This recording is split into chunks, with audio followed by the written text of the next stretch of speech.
All right, Joe fans, it's pre-sale day for G.I. Joe Classified. So what's on offer? Well, today we're diving into the mainline exclusive figures that you can grab on Hasbro, Pulse, and beyond. Some of these are absolute must-haves, while others, well, let's just say they're interesting. Let's break it down. And first off, we got to talk about the elephant. I mean snake in the room. The snake armor is finally here, and this thing is huge. It's built to fit most small and medium-sized figures, so if you're thinking of cramming Road Pig in there, yeah, that ain't happening. But for your standard Joes, it's a beast. This is so different from anything Hasbro's done in the classified line. And honestly, I love that they're pushing these boundaries. This one's a Hasbro Pulse exclusive, so if you want it, move fast. Next up, we have a Target exclusive, the Mass Device Divers. Now, these guys, they're the condiment kings of G.I. Joe, and they're bringing the fight to the water. What's cool about them is the interchangeable neck joints, meaning you can swap heads with other Joes and basically create an underwater rescue squad. Whether you're saving the world from the Mass Device or just looking to army build, I mean, these are solid additions to the lineup. I'll be honest with you, I'm picking up a couple just so I can have a whole, replay the whole Mass Device scene in my bathtub. Now you've got the mainline figures, and these are going to be available at multiple retailers, so don't freak out on these ones. Now you got 4 standard figures and 1 deluxe, so let's run through them. Blowtorch, my personal favorite from this wave. He was one of my favorite as a kid. He comes with his helmet, mask, and fire effects, making him a blast to pose. Dun-dun-dun.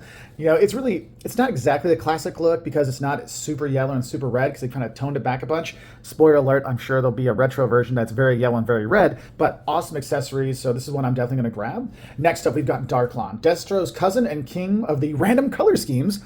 Look, Hasbro nailed the over-the-top gaudy goodness of his original figure. He's got his massive sword, his totally impractical Gatling gun, and 2 great head sculpts. Love it or hate it, you can't say Darklon doesn't stand out. Next up, we've got Frag Viper. Think of him as a cyborg troop builder with a unique throwing effect. The only downside, the effect is permanently attached, so unless his arm is bent above 90 degrees, it kind of looks like he's bowling. So I guess you can get this for your uncle. That said, the sculpt is awesome, and I'm definitely adding him to my ranks. Then, of course, we've got Footloose, or should I say Pedro Pascal? Yeah, I'm kind of kidding, but I'm not sure. This guy is spot on to classic or Real American Hero version, down to his mini rocket launcher and his gun. Honestly, I don't know how Hasbro is going to make a more retro version in the future because they nailed it here. Then we've got Law & Order, the deluxe set, okay? And the deluxe set here is with this canine companion. You know, you get 2 dog expressions. I like to say the happy puppy version and then the Cujo attack mode. So depending on the mission, you can use which one you want, plus multiple interchangeable hands for commands. And hey, if you got a buddy who owns a German Shepherd, this might be the perfect gift. So my kind of final thoughts on this was, so with all these pre-orders dropping, plus early releases like Crystal Ball, the Retro, Flash, Cover Girl, Televiper, Massive Ice Breaker, if you could get it, and Snake Eyes with the Polar Bear Assault Gear, you know, all that kind of stuff. Like, oh yeah, don't forget the Legacy Firefighter. My big question for you is, which ones are you grabbing, and which ones are you passing on? And don't forget to subscribe and watch for our reviews on these videos, because you know what? Knowing is half the battle.